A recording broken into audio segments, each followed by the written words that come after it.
Welcome to Conversation with Zaki Baruti, with your host, Zaki Baruti. And like always, I want to give a shout out to my biological family, what's happening. To the Universal African Peoples Organization family, what's going on. And to New Life Evangelistics in the family, headed by Reverend Rice. Keep up the great work. And a shout out to our amazing cameraman, Bob.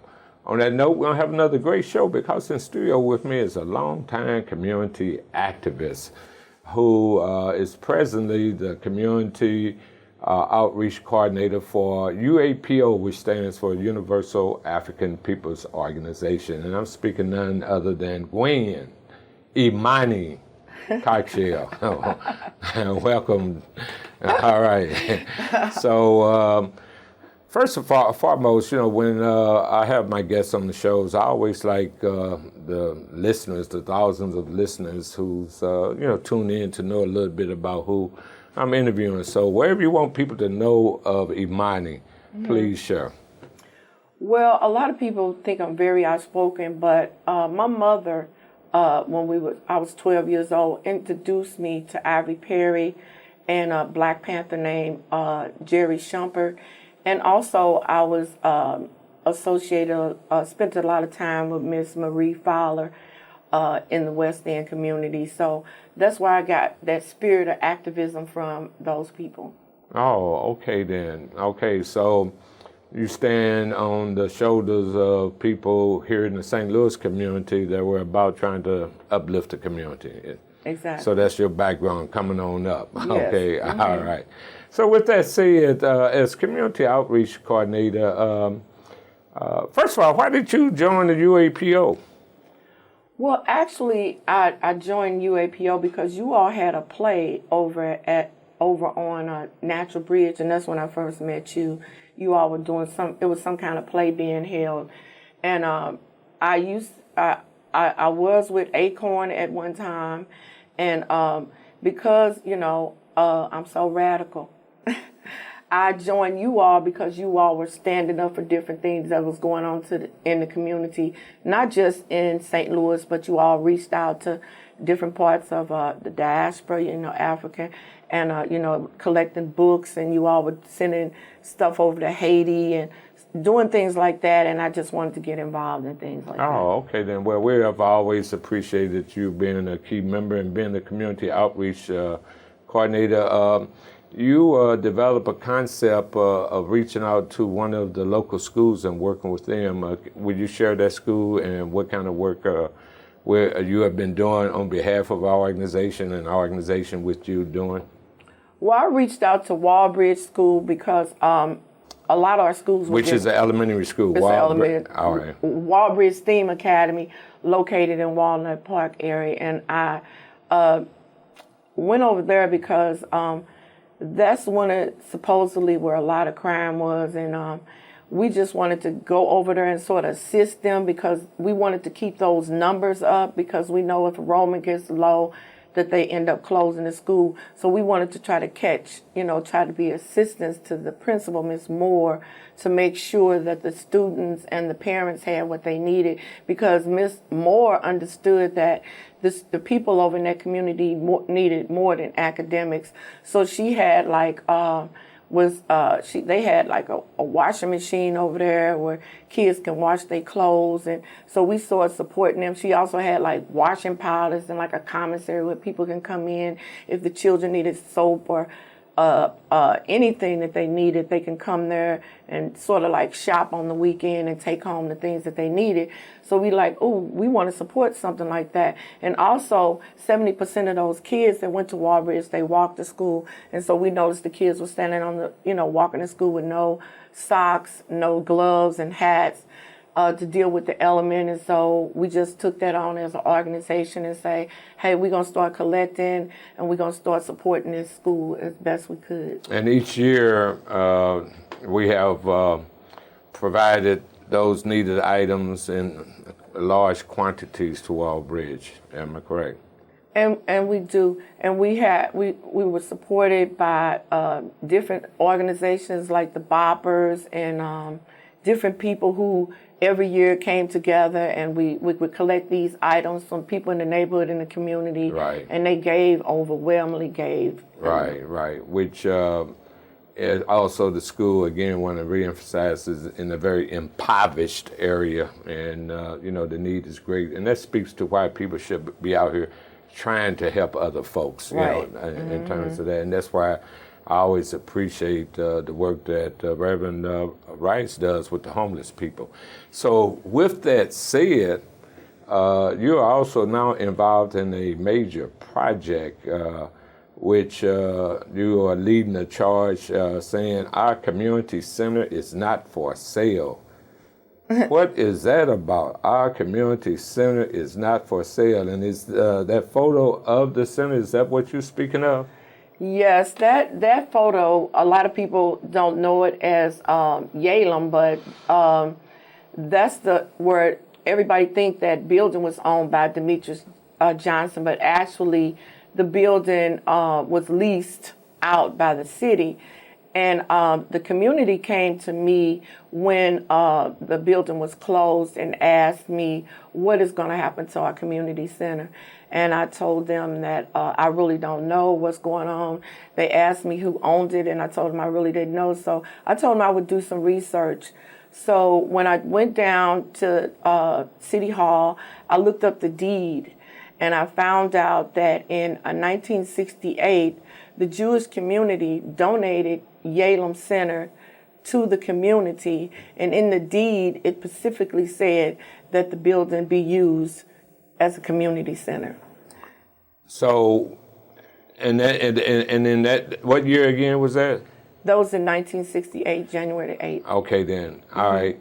We'll have to take a quick break and we'll be right back. Zaki Baruti has been such an inspiration to so many people for so many years. He's been an advocate for the poor, the downtrodden, and Conversations with Zaki Baruti is continuing on right here on the NLEC TV app. Now that's why it's so very important you tell everyone you know that Zaki Baruti is right here on the NLEC TV app, and tell them how to get it. Yes, let them know how they can go to the Google App Store, the App Store there on their phone or mobile device, and how they can bring it up. And not only did they have an opportunity to enjoy and be inspired and learn from the conversation with Zaki Baruti, but they're going to get insights and the homeless and hurting throughout our community, and here's help programs that are there.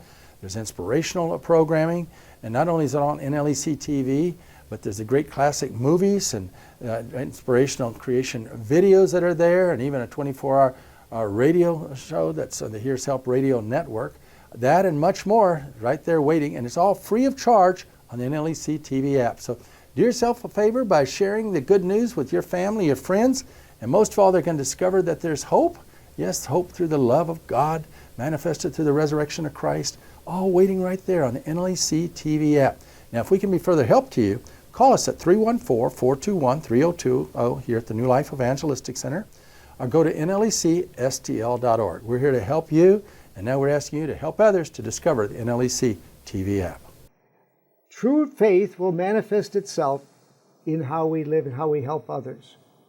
True love will manifest itself also in how we live and how we help others. So I challenge you to get out and help the poor and the needy.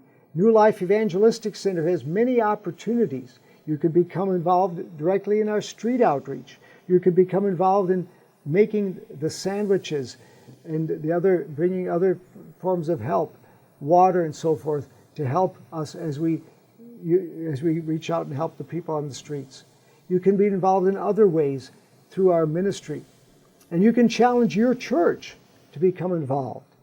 It's always so beautiful to see how church congregations can be involved in helping. Maybe they can do a cleanup project at one of the abandoned buildings or something like that, where they can become directly involved and also interact with the people. That's another thing I learned when I first came to New Life Evangelistic Center, that ministry is a two-way street. As we minister to people, recognize their needs, help them, pray with them, we find that we ourselves are ministered to. We are blessed. So I challenge you to become involved daily, reaching out with the love of Jesus Christ to those who are in need. Welcome back to Conversation with Zaki Baruti. In studio with me is Gwen, Imani, Cogshell, and who's the Community Outreach Coordinator for the Universal African Peoples Organization. And we're beginning a discussion around a theme that she is pushing, and that is our community center is not for sale. And you were sharing that center was deeded over to the city in what year again? In 1968, January the 8th, 1968. Okay, so it went from more or less a private entity to a public entity. And from 68 till when, what has that center functioned as?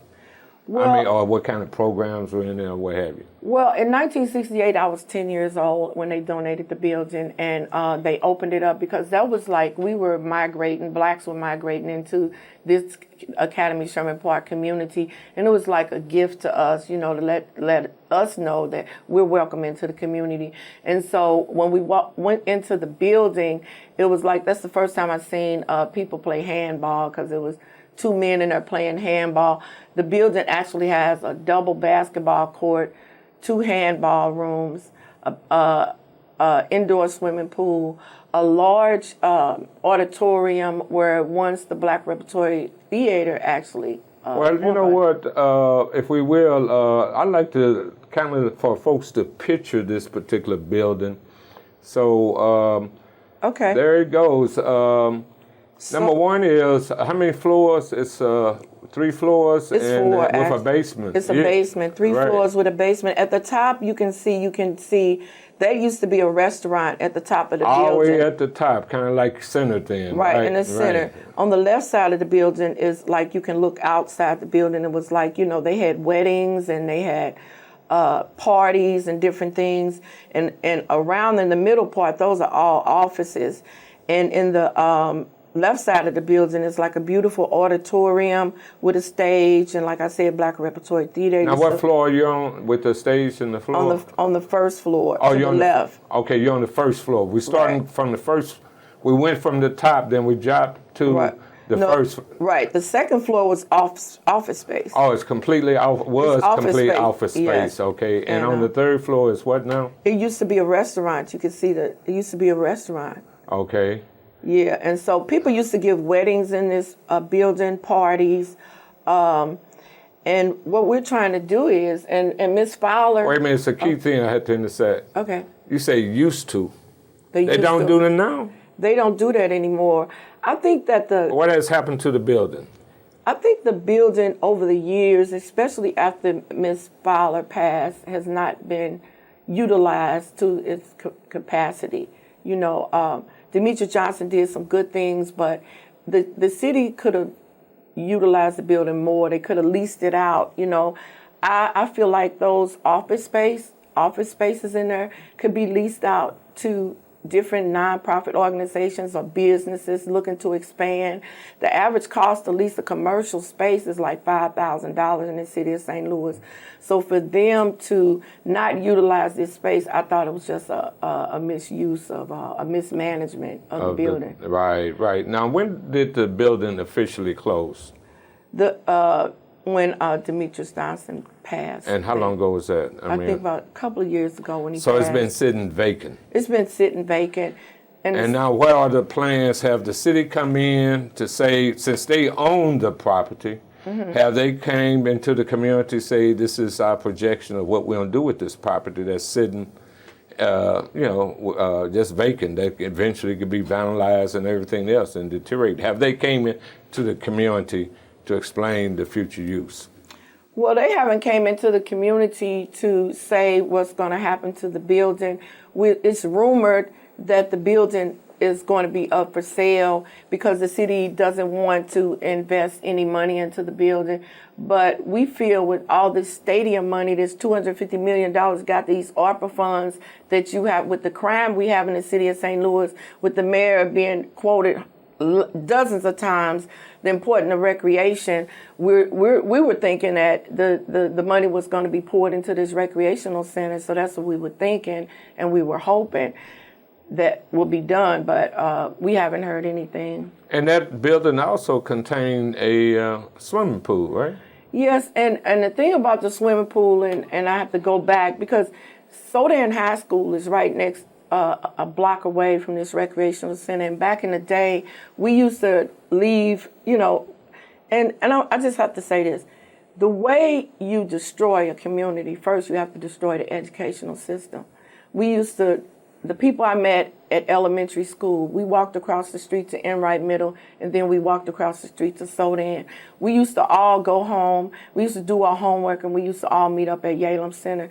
Yalem Center was a place that you didn't have to live in the community to go, so anybody, as far as Winsfield, can come in and play basketball, and that's where the ballers and shot callers, they really know how to play, they came down to Yalem Center. We had people like David Thurkill, who played for the Celtics, who ended up getting a ring. Anthony Bonner, who was came from out of Ashan. They all used to be down there. Big Hands, Brian Jones, you know, all these, Payne, Demetrius Payne from DeSmet. So all the big players or the best players used to meet down at Yalem Center. So it was a great gathering, and it was a personification of neighborhood. It was neighborhood. Right. It brought the neighborhood together. It was so many rooms. When you passed by one room, they would be doing arts and craft. When you passed by some other rooms, they would be sewing. When you go somewhere else, they would be doing aerobics or doing classes. So the whole building was being utilized. But that's when the city was funded and it was up under Park and Recreation. I just don't feel like it's been managed right since they left that responsibility of funding that building. So in that process, have you reached out to the political leadership directly around that issue? You know, starting with the mayor or your alder person that's in that the center is located in? Well, I sit on the board of Academy Sherman Park, so I can't disclose what we did in Academy Sherman Park for us because I sit on the board, so I don't want to make any comments right now about what happened under that, I can't say. But me personally, I have went down in front of the budget committee and I have testified several times about the money that's being poured into recreation. I think it was like $26 million, and they're giving $163 million to the police department. And I voiced my concerns. Wait a minute, for that's supposed to be designated for recreation? No, Wait a minute, we got to have a quick break. I'm sorry. So many people are hurting and hopeless. They feel despondent and in despair. They are living on the streets in conditions that are horrible and not suitable for any human being. And it takes so many loving people to walk alongside them and give them opportunities to change. Zaki Baruti and his show is exposing the people who are making a real difference in our community. And he's been a faithful partner of New Life Evangelistic Center for many years. And I want to invite you to be like Zaki Baruti and make an impact in someone's life today. You can love others well, and you can do it in a meaningful and powerful way. I am so thankful for people who have partnered like Zaki, and I just want to share some of the impacts that you're really making when you partner with New Life Evangelistic Center. You're offering 365 days of care for a woman in need who's fleeing domestic abuse. You're offering not just care, but discipleship and mentorship and training services for her. Not only are you doing that, you're also getting hygiene kits and survival gears into the hand of people who need them, who are living on the streets of St. Louis. Not only that, but you're caring for orphans and widows in India, and you're preaching the gospel in every single one of these places, India, Ukraine, and all throughout mid-Missouri. You're also helping hundreds of people each day in the day center in Springfield. You're making a real impact on the lives of hundreds every single day. And you do that when you partner alongside New Life Evangelistic Center, along with faithful partners like Zaki Baruti. How I thank God for people like you for change. Welcome back to Conversation with Zaki Baruti. In the studio with me is Gwen, Imani, Cogshell, Community Outreach Coordinator for the Universal African Peoples Organization. And we are talking about the theme, Our Community Center is Not for Sale. And on the other side of the break, I was making mention that questioning as it relates to the appropriation of dollars, but off air we kind of got that straight. So you have attended board meetings to observe, and did you make comments there? Yes, I made comments about the recreational center and the money, where the money is going. What really upset me is that when they have these meetings and they have these town halls and they always invite people in like, oh, we want your opinion. We want to know what you want to do with the money. They've already made up their mind what they want to do with the money. It's just a facade. Because anytime you live in a community like we do, and you go to these meetings over and over again, and you go to these meetings and we still can't buy a donut and a cup of coffee in our community in the same place, but you go in the West End, over Maryland Plaza, you got about, I counted 42 businesses from Lindell over to Delmar, and I probably missed some, all kind of restaurants, all kind. So there's never been any real plan for North St. Louis, but I feel like they're pushing us out intentionally. And like I said, with the closing of our schools, with the gentrification is what another term for it. Yeah. Well, yeah. That's another term for it, but I think they, everywhere we go, we were downtown shopping, then we moved to River Roads, and then they closed that, and then we went to Northland, they closed that, and then we went to Jamestown, they closed that. They say, no, we're going to make you spend your money at a Galleria. So everywhere we go, they take resources out, and then they want to say the population is declining, but it's intentional, because you're not going to raise a family with no schools, no grocery stores, or no economic development that's being done. So with that said, a great analysis, which leads to a lot of poverty, crime, drug addiction, and all the other ills when you have resources leave the community. Going forward, what are you attempting to do to address that whole concept of our community center is not for sale? Well, the reason I want the city to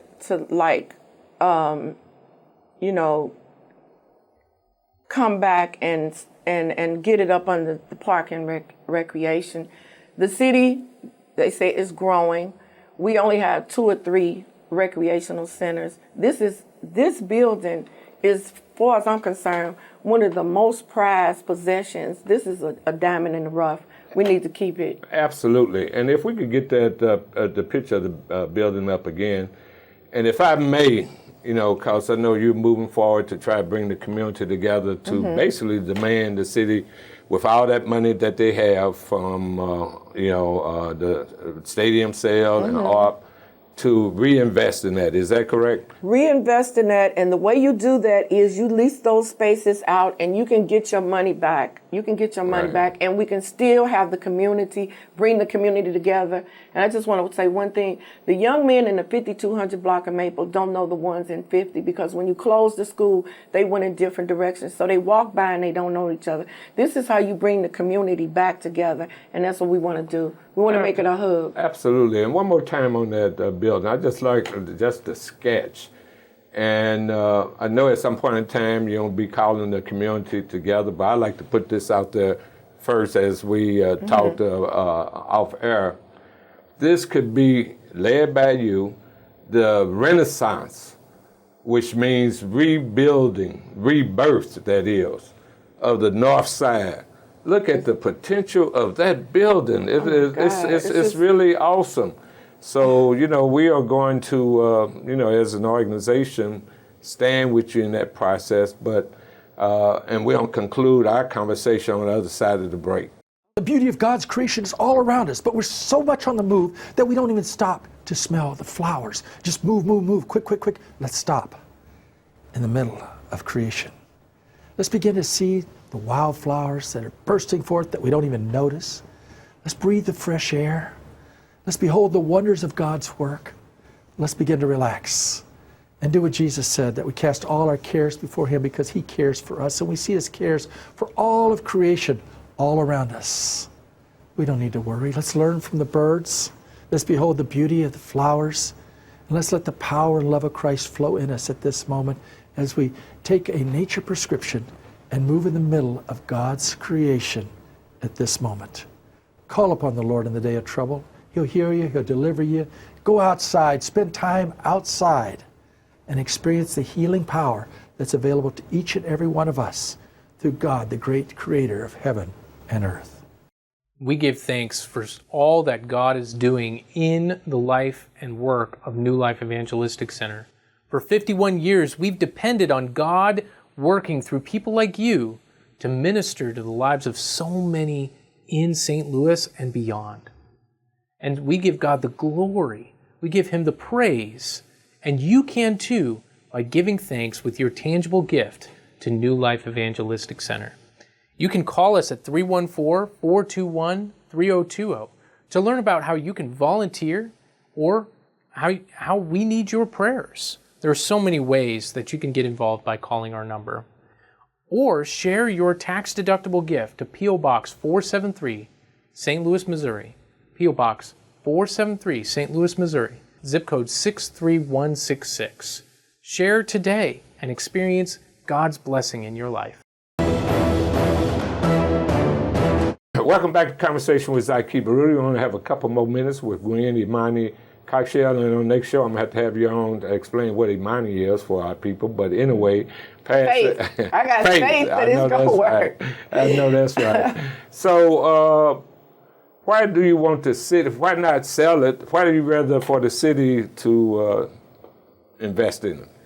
Because they would have more control. If it's ran by the city, then the community would be involved. When the other developers come in, like we had the Boo Cat come in, and we was like, "Oh, we got the Boo Cat."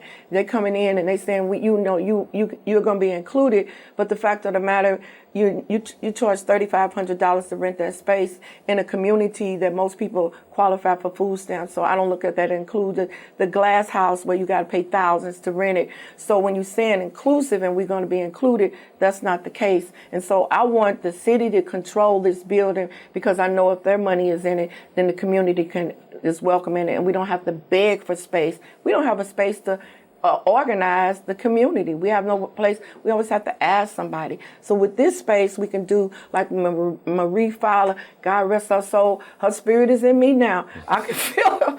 I just can't let it go. That's great. That's great. Now, for anybody that might want to reach out to you to participate, how would they get in contact with you?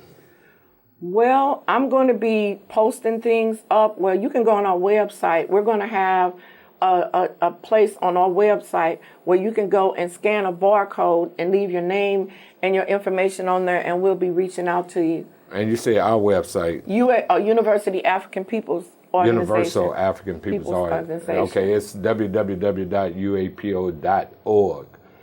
Is there a phone number you like to share, or I can give you the office phone number? Area code 314-833-4151. So we only got a minute or two. What would be your concluding message to the community? Don't make me get emotional, but when we came up and we had this building, it filled in so many gaps for the parents who just were coming home from work, and they trusted that we could go to Yalem Center, and they had people like Tenor and Kelly that worked for the center who came in even on Sundays because they knew we needed a space, just to feel safe. And that was a place that we can call, that the parents felt that they didn't have to worry about the children. I want the children in our community to have what I have, that safe, that bond. I want them to know the people that's 6 blocks away from them. I want to bring them together so they won't be afraid to come outside their community. I know that's right. And you have been a resident, you grew up in that whole... For over 60 years. Right. So, we salute you. So, and we stand in total support of that effort. On that note, we want to close out by, again, encouraging everybody when it's time to vote, know the issues and go out and vote, as well as everyone should be part of an organization that has 2 things, a history of speaking truth to power, as well as working to uplift our people. We say join the Universal African People's Organization. On that note, may God bless each and every one of you.